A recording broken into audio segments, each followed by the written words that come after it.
Salam sehat untuk kita semua. Jadi malam ini kami selaku kuasa hukum dari Ibu Rosalina, saya dan Bang Agustinus Nahak ingin menyampaikan ada beberapa hak hak dari Ibu Rosalina atau klien kami yang sudah bertahun-tahun belum juga terselesaikan. Bukannya tidak bisa diselesaikan Bu ya, namun demikian masih sampai detik ini belum juga terselesaikan.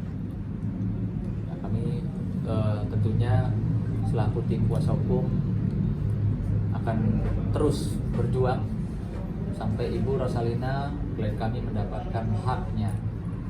Karena kalau bicara hak, kita sama-sama tahu dan diajarkan oleh agama manapun, bicara hak kita bicara dunia akhirat, itu Bu ya, yang harus diperjuangkan bagaimanapun caranya, walaupun berdarah-darah, tertatih-tatih, tapi kalau kita bicara terkait dengan hak, ya kita harus perjuangkan. Apapun hasilnya, insya Allah nanti kita bisa ikhlas Bu ya, tapi kan harus berjuang gitu ya Bu ya. Itu mungkin dari saya. Cerita kronologis singkatnya mungkin bisa langsung disampaikan oleh klien kami, Ibu Rosalina. Waktu dan tempat dipersilakan Ibu, silakan. Bismillahirrahmanirrahim. Assalamualaikum warahmatullahi wabarakatuh. Waalaikumsalam. Salam kenal untuk semuanya. Nama saya Rosalina yang tadi sudah disampaikan oleh Bang Sunan. Jadi kronologis kejadian tanggal 18 Desember tahun 2020 itu datanglah usulan untuk meminjamkan dana ke saya dari PT Gema Maritim Energi, di mana direkturnya adalah Fauzan Fadel Muhammad. Nah, besaran pinjaman itu adalah 1,5 miliar, dan waktu itu saya memberi pinjaman itu karena mereka membuat proposal secara lisan mengatakan ada proyek PSN Tuban. Mungkin bapak-bapak semua tahu bahwa kita harus mandiri BBM. Jadi Tuban 1 sudah berlangsung dan Tuban 2 yang harus mereka kerjakan itu terhalang dengan adanya COVID di tahun 2021 bulan Maret atau April pada saat kita di lockdown. Nah, selama kurun waktu dari tahun 2020 PT Gema Maritim Energi itu masih membayar bunga. Jadi dana itu saya pinjamkan dari salah satu lembaga keuangan koperasi dengan bunga yang sudah disepakati. Saya tidak mengambil 1 sen pun kelebihan dari pinjaman itu, walaupun fixed aset saya yang saya gadaikan di koperasi. Nah, kalau saya bicara fixed asset menjadi pikiran suami, jadi mengejar ini kurang lebih sudah 3 tahun. Hak saya yang terabaikan. Jadi PT ini masih membayar bunga dari tahun 2020 Desember sampai dengan Juli 2022. Setelah itu setiap saya tagih bulanan melalui sekretaris saya, selalu mereka mengelak dan tidak pernah memberi alasan. 1 tahun terakhir telepon saya diblok oleh direktur PT Gema Maritim Energi tersebut.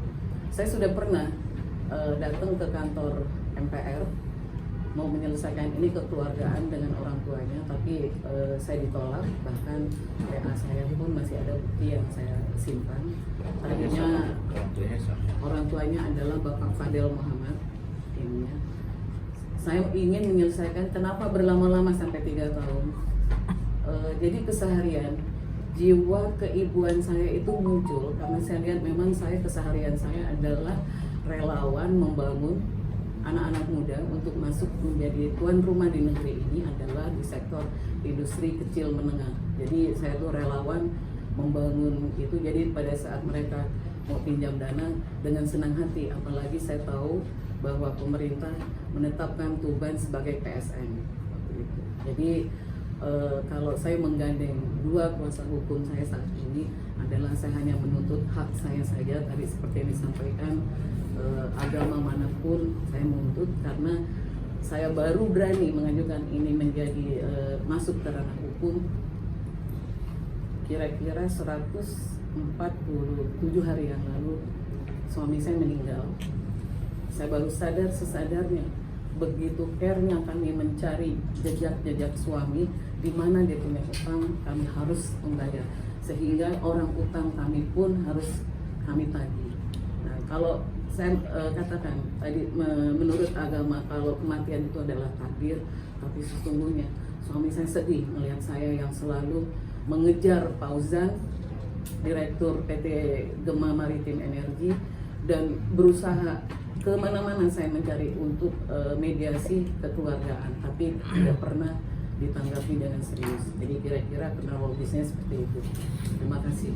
Oke, teman-teman semua, per hari ini Ibu Rosalina sebagai klien kita sudah memberikan kuasa secara resmi ya ke kantor hukum kantor Panther. Saya bersama rekan saya Sunan Kalijaga ya. Jadi ada tanda tangan meterai 10.000.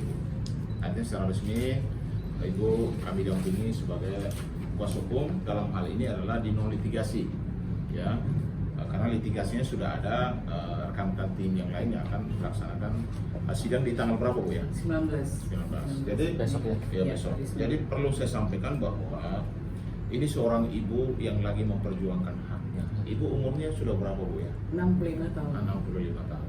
Dan saat ibu dalam kesusahan karena memang ada aset yang diagungkan Bu ya. Iya. Nah, sehingga sampai almarhum bapak juga karena kepikiran sehingga sampai harus meninggal dunia. Walaupun itu kami semua turut berduka cita Bu ya kepergian bapak. Tapi namanya hak itu harusnya di sini kan jelas hak ibu itu diakumulasi menjadi 4.276.500.000 rupiah yang harusnya dari PT Gema Maritim Energi GME dengan direkturnya Pak Fauzan Fadil Muhammad itu harusnya sudah bisa menyelesaikan itu. Ibu berjuang sudah 3 tahun dan akhirnya sampai hari ini secara kekeluargaan ibunya kemana-mana ya, bahkan ibu pernah WA kepada bapaknya Fadil ya, bapaknya Fauzan ya Pak Fadil Muhammad, tapi jawabannya bahwa silakan diselesaikan dengan anak saya. Nah, dalam kapasitas ini perlu saya sampaikan bahwa di sini juga gugatan sudah masuk ya. Gugatan ibu di pengadilan itu adalah gugatan uang prestasi ya, dengan nomor perkara 441/PDT G/2025/PN Jakarta Selatan ya. Yang digugat itu adalah Fauzan Fadil Muhammad selaku direksi PT Maritim ya Energi.